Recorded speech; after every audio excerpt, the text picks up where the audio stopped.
Yeah. Soulful, inspiration, soulful, inspiration, a little education, soulful, inspiration, soulful, inspiration, a little education. You love, learn something, uninspired and tired is a bad combination, and I'm sad to say that's a dark situation, but I'm thinking of you, so I'm glad to say I wrote a letter on behalf of how I feel today. 7 a.m. in the morning, ain't been to sleep. It's been a night type long and a rough type week. I'm meditating my life on the whole, pondering the where, when, how, ifs I can gain control. It's like a spin of the wheel or a roll of the die. They say that you can be a winner at the game of life, but I know the house don't play to lose, so you better know the math, how to make the move. See, I'm a student of the study, how to proper pursue a blunt portion of the profits produced, paying my dues, so I follow the lolly and avoid the fools. But this is trial by fire, so you must stay cool. One rule, envy is a powerful tool, spine all times, everything you do. That way, when the idiot's ear get act cool, you can crack those crabs and continue to move. You know, 7 a.m. in the morning, I'm open up. Long night, ain't been to sleep. I grab my pencil and pad, I'm open. I hope you feel me. Remember back to the slenderest times when we pitched for the pretty penny nickel a dime, before the world seemed crooked and the gutter was fine, when there was good hood living and a peace of mind. Now that's over. Life will make a grown man sober, head aching, hanging over, feeling funny inside. We never knew the world worked on a bogus design to keep a brother buried deep, broken down and blind. Better still, man, it's ill when you look to find there's a chance to advance, most heads deny. Like a dream and a slice of the proverbial pie, we will remain to reside in the ghetto of pride. Ignorance is pure bliss, and these days provide plenty of it to keep a poor man pacified. I try to put him on the business of knowledge applied, but that's a pickle of a deal that's sour inside. But 7 a.m. in the morning, I'm open up. Long night, ain't been to sleep. I grab my pencil and pad, I'm open. I hope you feeling me, man. So many guys that I grew with died, resorted to doing crime and turned doing the time. I can hardly better speak to childhood friends and find every exchange features a fella falling the wayside. That's ill, but then it keeps a brother on bill mode, mentally locked and loaded, ready to deal with any form of friction you can fathom to feel. In a world that wheels drama and fires at will, it bust from dawn to dusk and aim to kill. Cause a lot of souls shook and afraid for real, so instead turn their head, tuck tail and chill, in the hopes not to cope, but that's whack. See, you and I are like a different breed, and we bring to the balance such a desperate need, the eagerness to elevate and evolve the scene, a better space, a better time indeed. Sincerely.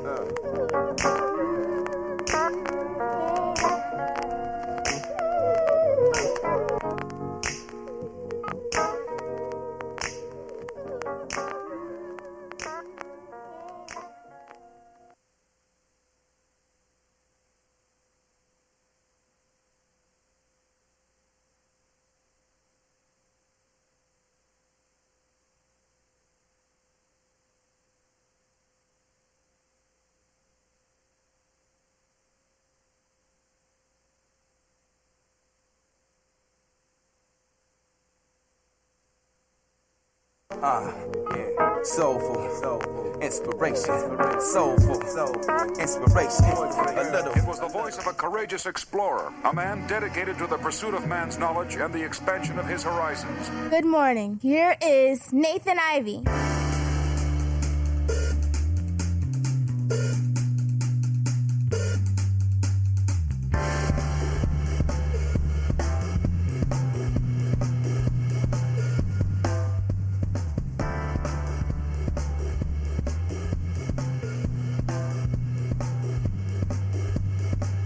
Good morning, everyone. Welcome back.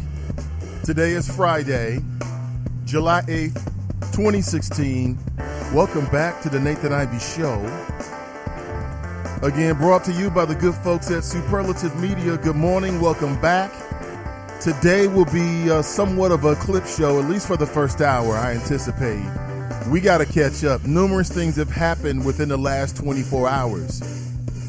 At one point, we were having a national conversation about police brutality, about the overreach, primarily as it affects black people.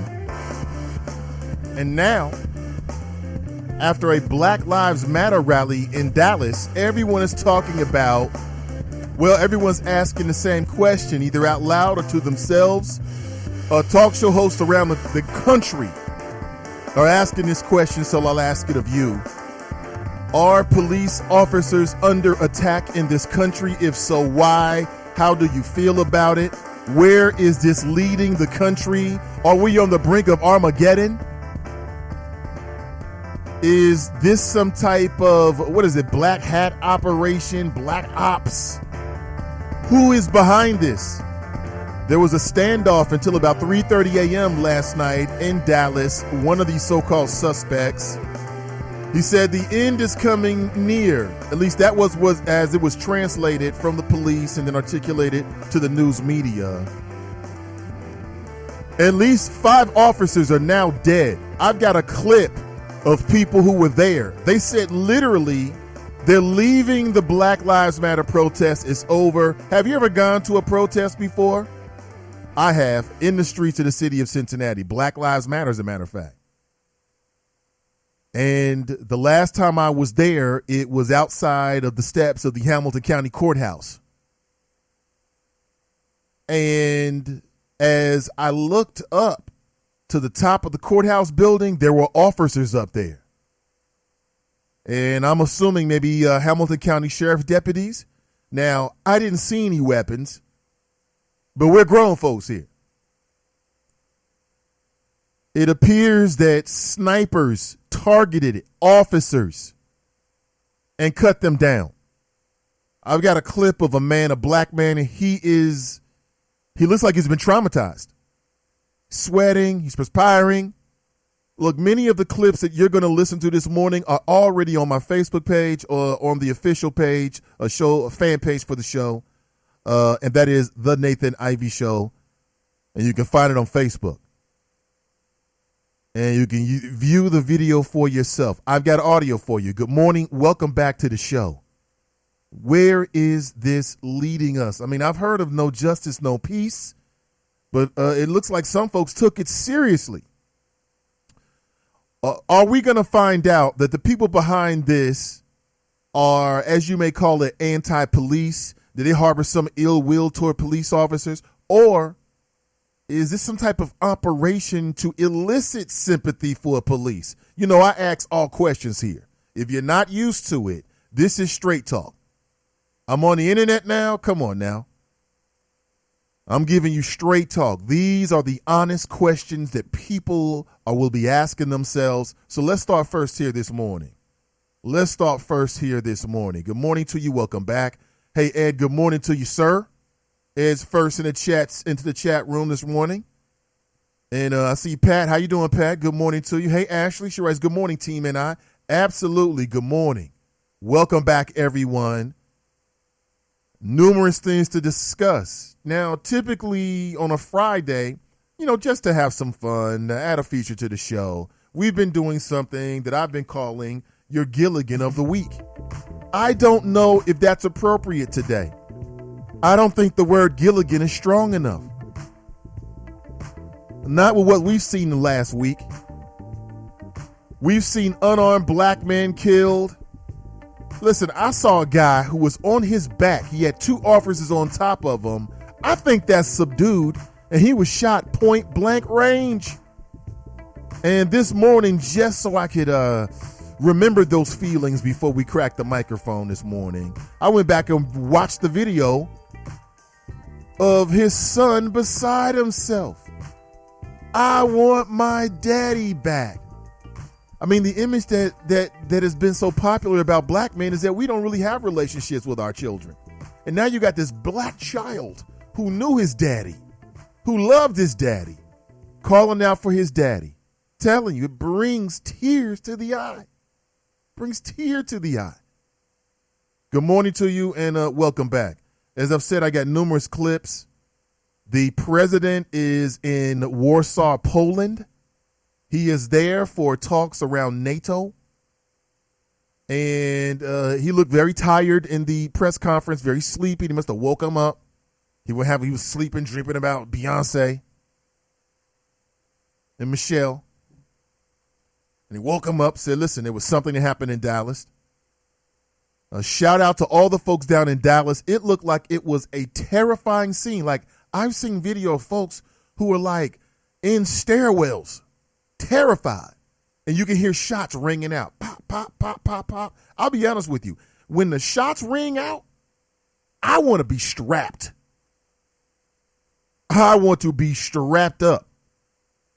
When I'm out by myself or I'm out with the family and some psycho sicko has got a problem with cops, or he's got a problem with his daddy, or he's got a problem with Black Lives Matter, or he's got a problem with the gays, or he's got a problem with America, or he's got a problem with himself and doesn't know how to deal with it, and he starts busting shots, I want to be loaded. I want to be ready. It's amazing how these moments can terrify you to a particular point. But to me, it's just really about self-preservation and just being smart. It is crazy out there, y'all. 11 officers have been injured. 5 are dead.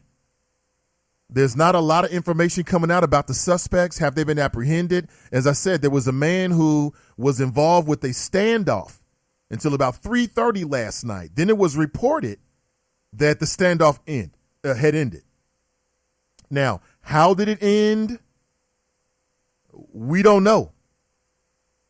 We don't know. What about the story of the man who was wrongly accused? You see this guy? It was reported by the media that he was a suspect, black man, who along with his brother, I think his brother was one of the organizers of that event. Could you imagine? 5 police officers get struck down by sniper fire. 11 are injured. Now listen, let's be real about where we are today. I am broadcasting live from the city of Cincinnati. I'm here to tell you that law enforcement around the country is on high alert. I'm going to tell you, bro, just straight up. You know how I do it. Watch yourself out there. Everywhere in the country, the alarm has been sounded. And, you know, there was already this feeling among law enforcement that there was a backlash against them, that they were being unfairly viewed, unfairly persecuted, okay, targeted. Okay, Fox News has been saying this for a long time. And now this, 5 officers struck down by sniper fire in Dallas. Now, I don't have to tell you the irony, because we know that a former president was assassinated by, allegedly, Lee Harvey Oswald. I still don't believe that, but by a sniper in Dallas. The irony is thick. It's super thick. Good morning. Welcome back. Nathan Ivey with you. Currently 7:15 a.m. Anywhere you are listening to my voice in the country, law enforcement is on high alert. They may not seem like it, but they on high alert. Because, listen, if you're law enforcement, you got to be real. I would be on high alert too. Is this an isolated incident? Is this connected to Black Lives Matter? Anyone who is associated with Black Lives Matter anywhere in the country is going to be investigated within the next, I'd say the next couple of days, if not already. Every single one of your associations. If you've ever attended a Black Lives Matter rally and you look up and they're taking photographs of moments just like this. Because they want to know who you are and where you are in case the bullets start to ring out. And unfortunately, my friends, my fellow Americans, the bullets have now rang out. This is going to change us. Maybe not for the long run, but on the short run. Now, what I would appeal to in a moment like this is what's done is done. How do we use this moment to bring ourselves together? You know me, I'm the same OG. I believe we have far more in common than we do not. And that it's in moments of crisis that we need to remember all of those spectacular superlatives and virtues that we always say about ourselves. Now is not the time to give in to chaos. But I'm here to tell you that if you're associated officially with Black Lives Matter, they're investigating you. In the city of Cincinnati, they got to investigate you. They don't know if this is isolated. They don't know if this is some type of a plan. And by they, I'm speaking about law enforcement, and righteously so. Because if you were a member of law enforcement or you had a family member associated with law enforcement, you would feel the same way. Now, on the other side, as a citizen, where do you do now? Where do you go?